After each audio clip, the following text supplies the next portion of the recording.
News 24/7 Bangla TV.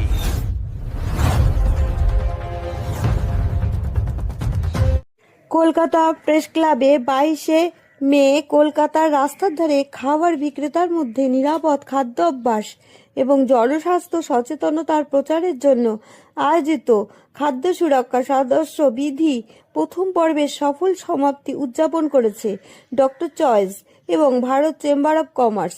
2 মাসব্যাপী এই উদ্যোগে যাদবপুর, সন্তোষপুর, খিদিরপুর, মমিনপুর, চেতলা সমস্ত মার্কেট জুড়ে 100-200-র বেশি রাস্তার ধারে খাবার বিক্রেতা উৎসাহের সাথে অংশগ্রহণ করে ভোক্তাদের সুব্যবস্থা সম্পর্কে শিক্ষিত করার লক্ষ্যে আলোকপাত করে।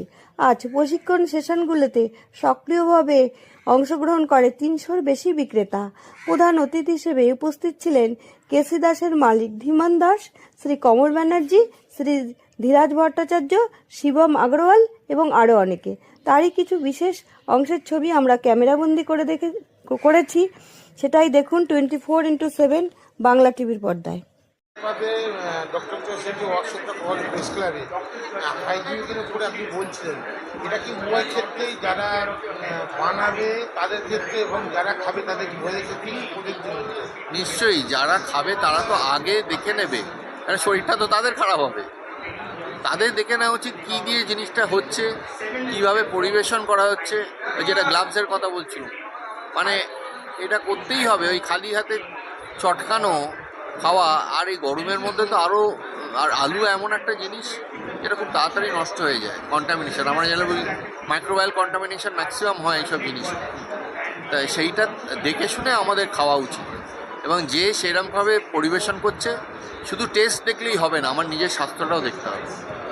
সরকার একটা জিনিস বাধ্যতামূলক করেছে, এই যে ফ্যাসির আন্ডারে দোকানগুলো আনা, এতে কি তাদের কোনো মানে ফ্যাসির আন্ডারে আনলে তারা কতটা উপকৃত হবে? মানে তাদের মানে জিনিসটা কি ট্রেডমার্ক হয়ে যাবে নাকি?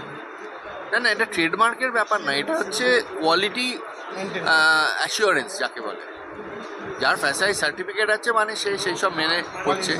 হ্যাঁ, মানে আলাদা করে একটা আলাদা, যেরকম আমাদের অনেক রকম কোয়ালিটির সার্টিফিকেশান হয়, সেটা ওরকমই ব্যাপার। মানে ফ্যাসাই সার্টিফিকেট মানে সেই কোয়ালিটি মেনে করছে, এবং হেলদি খাবারটা, হেলদি খেলে আমার শরীর খারাপ করবে না, সেইটাই একটা মানে অ্যাসিওরেন্স।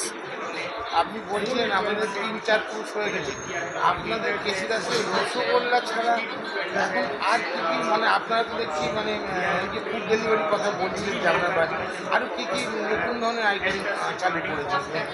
আমাদের এই জাস্ট এই গরমের জন্যই চালু হয়েছে লিচু সন্দেশ। লিচু অরিজিনাল লিচু, মানে আমরা কোনো ফ্লেভার ব্যবহার করি না বা কিছু, অরিজিনাল লিচুর ভেতরে সন্দেশ দিয়ে করা হচ্ছে। লিচু সন্দেশ, রোজ মালাই, এরকম অনেক কিছু আমাদের রেগুলারলি নতুন কিছু হতেই থাকে। প্রায় 200-250 রকমের আমাদের আইটেম আছে। সারা কলকাতার মধ্যে টোটাল আপনাদের কতটা আউটলেট আছে? আমাদের এখন 11টা আউটলেট আছে। হাত পরিষ্কার পাক ডক্টর চৌধুরী আজকে একটা ক্যাম্পেইন করা হলো, হাইজিনিকের উপরে অনেক মানে কী ধরনের ব্যবহার করলে মানে দোকানদাররা বা সাধারণ পাবলিক সুস্থ থাকবে? প্রথম কথা আমি ক্রেতাদের জন্য বলবো যে খাবারটাই আপনি খাচ্ছেন কিভাবে বানানো হচ্ছে সম্ভব হলে সেটা দেখুন। গ্লাভস পরে আছেন কিনা যিনি বানাচ্ছেন, মাস্ক পরে আছেন কিনা, কী ধরনের জল ইউজ হচ্ছে, জলটা পরিষ্কার কিনা। আর যদি আপনি সেখানকার রেগুলার ক্রেতা বা কাস্টমার হন, খাওয়ার পরে আপনার কোনো ধরনের সমস্যা হচ্ছে কিনা, এই ধরনের জিনিসগুলো যদি খেয়াল রাখেন, আমার মনে হয় আমরা অনেক ধরনের খারাপ বা অনেক ধরনের নিচু মানের খাবার থেকে নিজেদেরকে সুরক্ষিত রাখতে পারবো, আমাদের স্বাস্থ্যও বজায় থাকবে।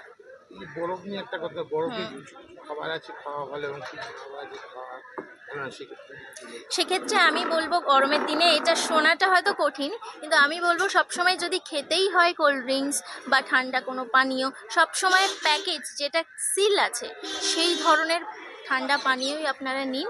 খোলা ঠান্ডা পানীয় না খেলেই ভালো, কেন কি বরফটা সেটা কোথা থেকে আসছে এটা কিন্তু আমাদের পক্ষে জানাটা খুবই কঠিন হয়ে দাঁড়ায়। আপনার নাম? আমার নাম রিমি ব্যানার্জি, আমি dietitian and food safety supervisor. Thank you. মানুষের জীবন বাঁচানোর, কেন কি খাদ্য এমন একটা জিনিস যেটা আমাদের প্রত্যেক দিনের কাজের সাথে ওতপ্রোতভাবে জড়িত। আর খাদ্য এমন একটা জিনিস যেটা চাল, পাত, জাতি, জলের বোতল ভাঙা নেই এমন আছে? status নির্বিশেষে আমাদের সবার প্রয়োজন।